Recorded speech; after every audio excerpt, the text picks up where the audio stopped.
History is not merely a collection of dates and events filed away in dusty books. It is a living, breathing story written in the soil beneath our feet and in the memories passed down through generations.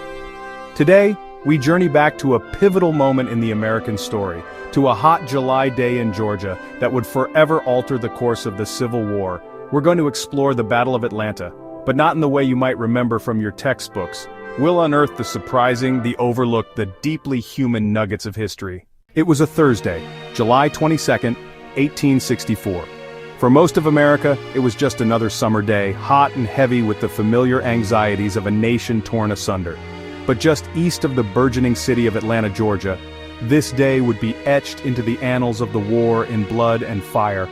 The sun rose that morning on two immense armies coiled and ready to strike.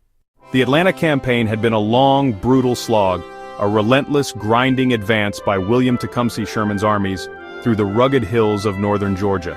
But the battle that erupted on July 22nd would stand apart. It was not a skirmish, nor a simple flanking maneuver, it was a maelstrom of violence. In the space of a single afternoon, fields and forests east of the city became a charnel house. It was one of the bloodiest, most savage engagements of the campaign. Over 12,000 men would become casualties that day, killed, wounded, missing. At the head of the vast Union war machine driving towards Atlanta was a man Major General William Tecumseh Sherman. To his men, he was Uncle Billy, a familiar if often severe figure. To the south, he was becoming a specter of destruction. Sherman was not given to romantic notions of warfare. He was a pragmatist, a proponent of total war. Atlanta was for Sherman more than a city.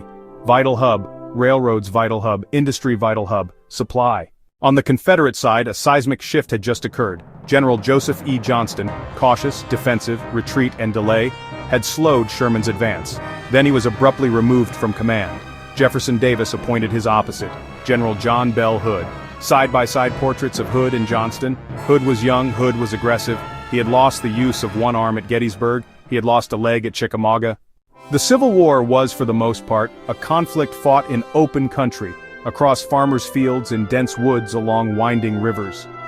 But the Battle of Atlanta was different. As the Confederate attack slammed into the Union flank, the fighting spilled from the forests and hills into the very outskirts of the city. It became a brutal, house-to-house affair. This was urban combat, a terrifying and disorienting experience for soldiers accustomed to traditional battle lines. In the summer of 1864, the war was not just being fought on the battlefields, it was being fought in the hearts and minds of the northern populace. President Abraham Lincoln faced a daunting re-election campaign. War weariness was rampant. The Democratic Party had nominated General George B. McClellan, on a platform that called for a negotiated peace with the Confederacy. Lincoln himself privately believed he would not be re-elected. Then came the news from Atlanta. Sherman's victory, though costly, was decisive. The fall of such a vital Confederate city reinvigorated support for the war and for the president, who was determined to see it through. While the battle on July 22nd was a tactical victory for the Union, the city of Atlanta itself did not fall until September. But the die had been cast. Hood's aggressive assaults had failed to dislodge Sherman and had bled his army white, costing him men he could not replace. The loss of Atlanta was a devastating blow to the Confederacy, materially and psychologically.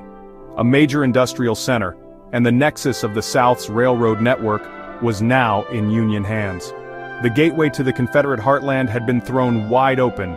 From here, Sherman would launch his infamous March to the Sea, a campaign that would cut a swath of destruction across Georgia and further cripple the Confederacy's ability to wage war. The legacy of Atlanta is therefore twofold. It is the story of a bloody and pivotal battle, and it is the story of a city's fall that heralded the final, grim chapter of the American Civil War. The echoes of that July day in 1864 still reverberate. They can be found in the names on memorials, in the contours of the land where men fought and died, and in the very fabric of the nation that emerged from the crucible of that conflict.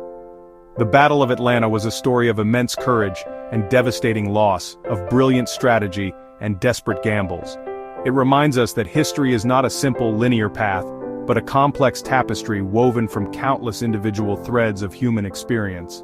The past is never truly past, it lives on, shaping our present in ways we are only just beginning to understand. Thank you for joining me on this exploration of these lesser-known facets of a well-known battle. The story of our shared past is filled with these surprising nuggets. To continue this journey into the compelling and often overlooked corners of history, I hope you will consider subscribing to the channel.